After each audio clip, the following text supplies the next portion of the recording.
Bonjour ou bonsoir, mesdames, mesdemoiselles et messieurs, ça a toujours été un plaisir pour moi de vous retrouver dans votre émission Droit de savoir. La situation socio-politique actuelle du Congo-Brazzaville est de plus en plus préoccupante au point d'interpeller tout le monde. Dans sa lettre pastorale rendue publique, Monseigneur Anatole Milandou, archevêque de Brazzaville, a dressé un tableau plus que sombre sur la situation sociale du Congo. C'est ainsi que nous revenons sur cette actualité avec Jean-Noël Mabiala, président du mouvement unitaire pour la République, le MUR. Bonjour, Monsieur Mabiala. Bonjour, Monsieur Perrin. Merci beaucoup et merci d'avoir accepté donc notre invitation. Alors dites-nous, c'est quoi le MUR, le mouvement unitaire pour la République? C'est un parti politique, une dynamique, un cercle de réflexion? Le mouvement unitaire pour la République, c'est une formation politique. C'est une formation politique déclarée en France depuis le 20 février 2016. Et cette formation a pour particularité, c'est de s'être créée dans la dynamique de la campagne de Jean-Marie Michel Mokoko à l'élection présidentielle de 2016. Donc nous sommes la première formation politique, après la toute première que Jean-Marie Michel Mokoko avait créée lui-même dans les années, je pense, 90. Le MUR est la formation politique que nous avons créée en accord évidemment avec Jean-Marie Michel Mokoko pour accompagner sa candidature à l'élection présidentielle.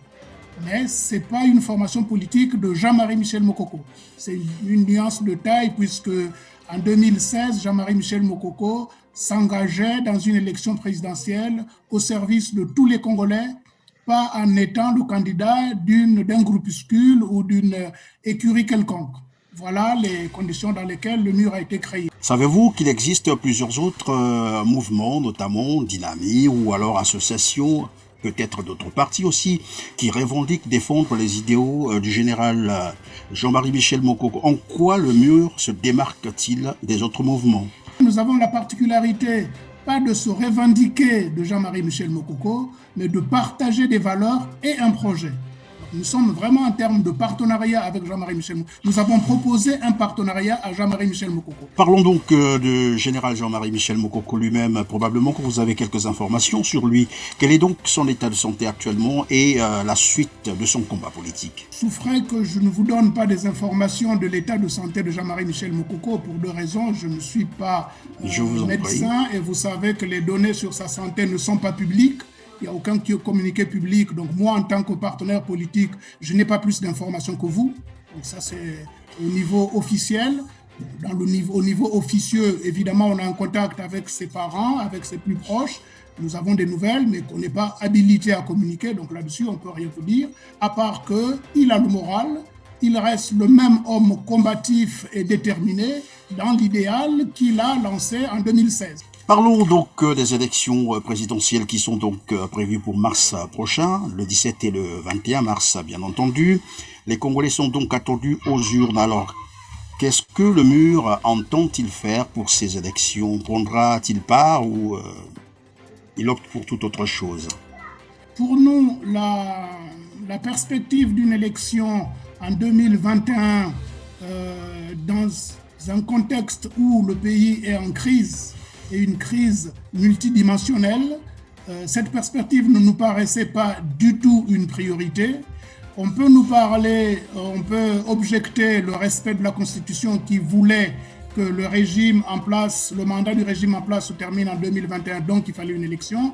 Nous disons oui sur le principe, sauf qu'on ne peut pas organiser une élection tandis que le conflit issu de la précédente élection n'est pas réglé. Donc, la précédente élection a vu la candidature de plusieurs Congolais qui ont fait l'analyse, le diagnostic de la situation du Congo et qui ont pensé qu'il était de leur droit de participer à cette élection qui donnait la perspective d'une alternance au pays.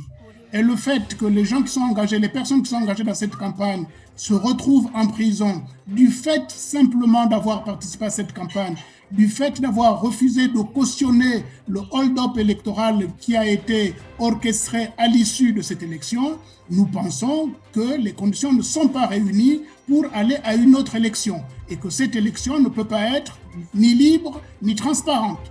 Voilà la position du MUR. Cette position, nous l'avons travaillé dessus avec la Fédération de l'opposition congolaise, qui est aujourd'hui dirigée par Clément Mirassa, le président par intérim. Nous avons participé à la validation de cette position par la Fédération d'opposition, qui a conduit donc à l'issue de la convention qui a eu lieu à la fin du mois dernier, qui a abouti à la décision donc de la Fédération de ne pas participer à cette élection. Donc la position du MUR s'aligne intégralement, complètement sur la position de la Fédération de l'opposition congolaise de ne pas participer à cette mascarade électorale. Comment vous jugez cette attitude du gouvernement congolais qui tient coûte que coûte à organiser ces élections malgré les voix qui s'opposent, notamment sur le manque de transparence dans l'organisation de cette élection, mais aussi la violation répétée, s'il faut le dire, des lois et règlements de la République pour organiser cette élection? Quelles conséquences pourrez-vous en tirer? Avant les conséquences, il faut déjà essayer de comprendre pourquoi le régime actuel tient à cette élection. Puisque les conséquences, comme vous le dites, d'autres voix l'ont déjà évoqué. Nous avons vu que la conférence épiscopale, donc les évêques, ont évoqué les dangers qu'il y a à organiser une élection dans le contexte d'aujourd'hui. Nous savons, avec l'expérience aujourd'hui de 2016, qu'à l'issue de chaque élection naissent des tensions au Congo. Le régime de M. Sassou a l'air de se réjouir des situations de violence. C'est-à-dire ce régime prospère dans la violence et dans le conflit. Et nous pensons qu'organiser une élection aujourd'hui qui donne tous les signes de danger, tous les signes de déflagration, tous les signes de violence, est comme, fait exprès pour créer les conditions de tension. L'élection de 2016, contrairement au contexte qui était tendu, contrairement aux événements qui ont précédé. Prenez le vote le référendum sur le changement de la Constitution. Il y a eu des tensions. L'élection elle-même a été précédée par des tensions. Sauf qu'il n'y a pas eu déflagration. Vous voyez, il n'y a pas eu déflagration, il n'y a pas eu soulèvement, il n'y a pas eu manifestation violente. Il se trouve que le gouvernement n'était pas satisfait de cette paix relative. Et c'est le gouvernement qui crée la déflagration avec ce qu'on appelait la guerre du Poul. Mais ce n'est pas une guerre, c'est un massacre délibéré des populations civiles. Notre raisonnement, c'est celui-là. Puisque le gouvernement cherche... Vous avez dit, Jean-Noël, vous avez dit massacre, oui. C'est-à-dire, vous pouvez être un peu plus explicite.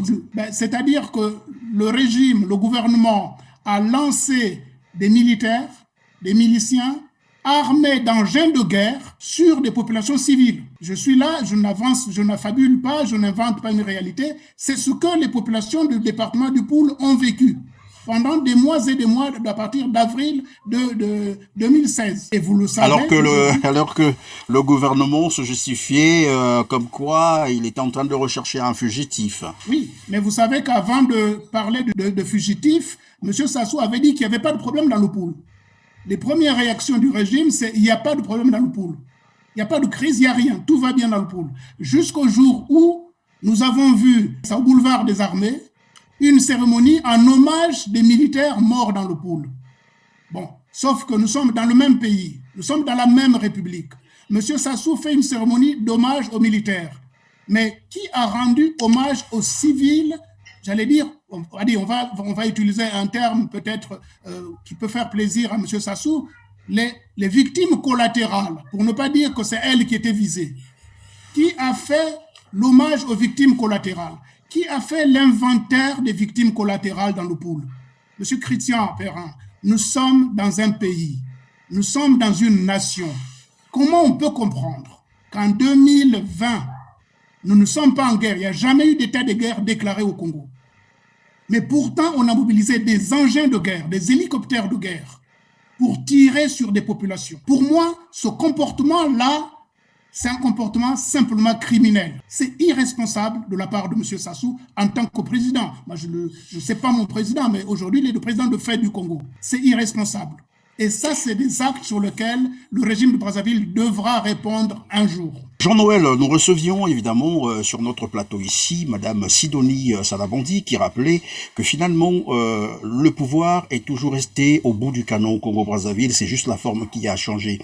Tel que vous étiez en train d'expliquer les choses, est-ce qu'on peut comprendre que c'est la même impression que vous avez? C'est plus qu'une impression, cher ami. C'est plus qu'une impression. C'est parce qu'on n'a pas le temps de faire la litanie de tous les actes de violence auxquels le peuple congolais est confronté depuis 1977. C'est depuis 1917.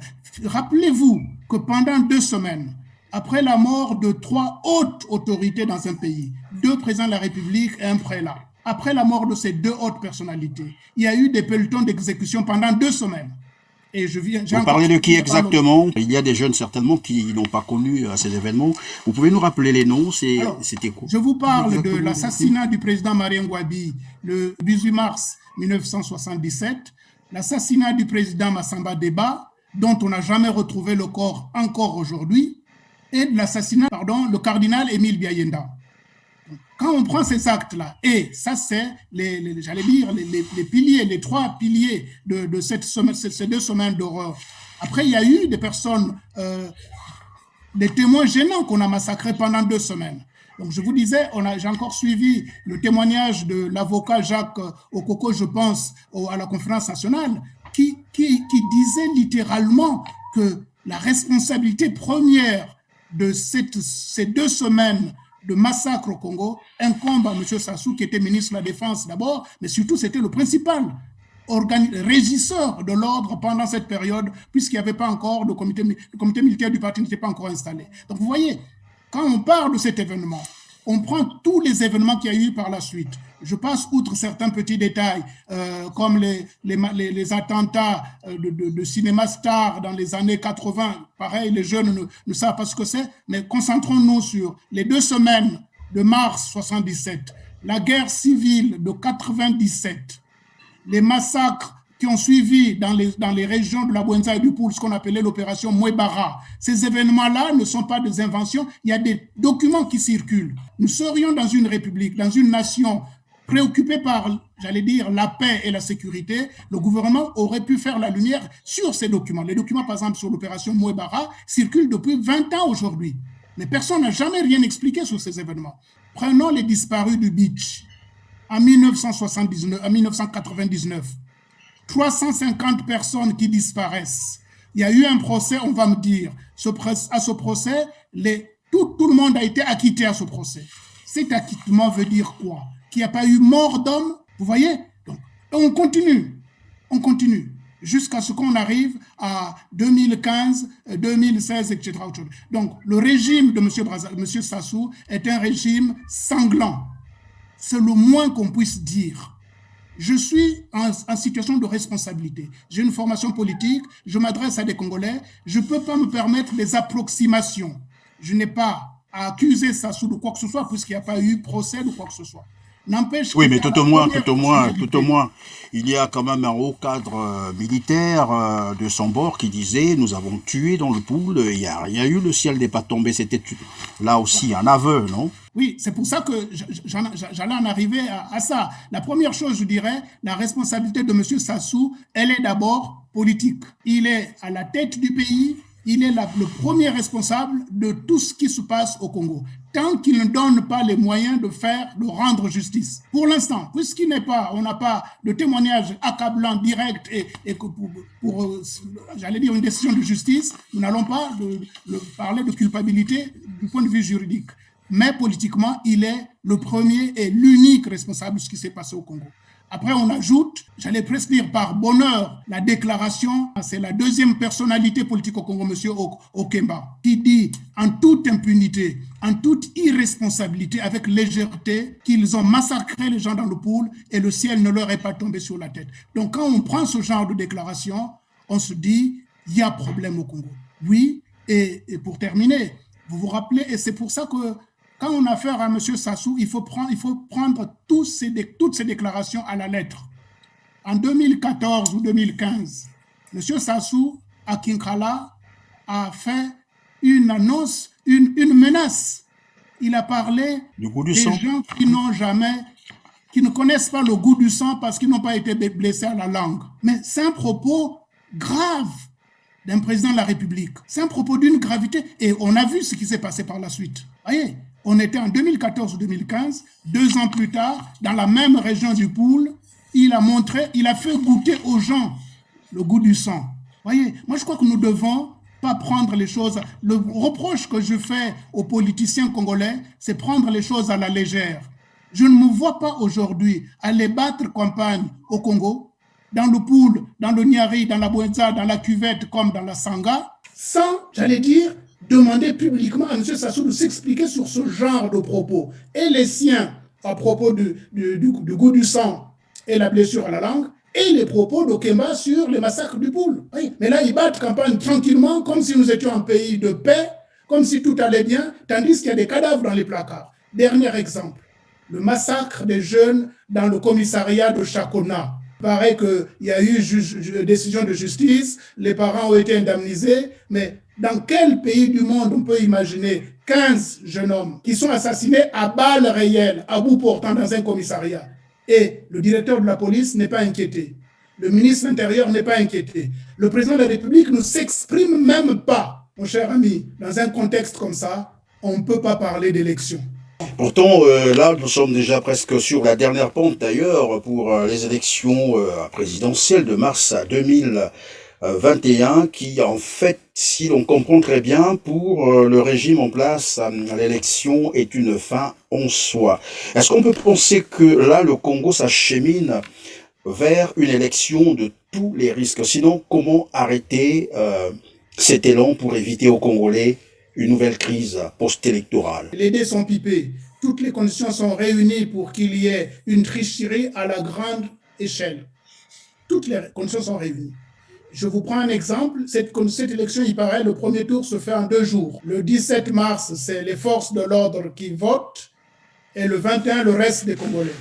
Déjà, vous voyez, c'est une élection en toute illégalité. Je ne pense pas que la Constitution congolaise prévoit ce dispositif-là. Dans aucun pays du monde, un corps électoral est constitué d'un corps de métier. Nous sommes là face à une situation, une aberration totale, une ineptie totale. Un corps électoral est constitué d'un corps de métier. Donc, les militaires, les forces de l'ordre, qui sont des citoyens comme les autres, vont voter d'abord par leur statut. L'autre élément, c'est qu'il n'y a aucun candidat qui puisse l'inquiéter.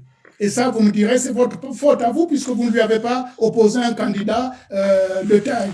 Oui, j'assume que nous n'avons pas voulu lui proposer une mascarade. Nous n'avons pas voulu participer à une mascarade d'élection. Nous savons, et nous avons été nombreux à avoir pensé qu'en 2016, on pouvait jouer ce jeu. Je dis bien, c'est un jeu. Nous avons pensé en 2016 qu'on pouvait prendre M. Sassou à son propre jeu. Et nous l'avons démontré. Nous avons démontré en 2016 que Sassou n'a pas, j'allais dire, n'est pas aimé des Congolais. Les Congolais ne voteront pas pour Sassou en 2016. Nous avons démontré, contrairement à ce qui se disait, que l'enjeu, la ligne de fracture au Congo, c'est pas entre nord et sud, c'est pas entre X, Y. La ligne de fracture, c'est entre les Congolais qui veulent leur pays, qui veulent construire leur pays, et la bande, je dirais, qui a pris le pays en otage. Et je reprendrai là, c'est une expression de Mme Mounari elle-même qui a peut-être pris à quelqu'un d'autre. Nous sommes face à un régime de criminels en bande organisée. C'est ce régime-là qui a pris le pays en otage, qui spolie les ressources du pays, qui, je résumerai encore, qui commet aujourd'hui 3 crimes. Les crimes de sang, les crimes économiques et les crimes politiques en termes de violation des droits des citoyens. Voilà, et quand on met ces éléments-là, on se dit, il n'y a aucune raison de penser que l'élection va mal se passer. Elle va très bien se passer pour M. Sassou, mais c'est un non-événement pour nous, parce que l'objectif pour nous, c'est mettre un terme à la violence, à la prise en otage du Congo. C'est mettre un terme à ce régime qui est notre objectif à nous. Libérer les prisonniers politiques, mettre un terme à ce régime et rassembler les Congolais pour jeter les bases d'un avenir commun dans ce pays. Arrêter ce régime, c'est-à-dire en faisant quoi exactement? Concrètement, qu'est-ce que vous prévoyez? Audio Jungle.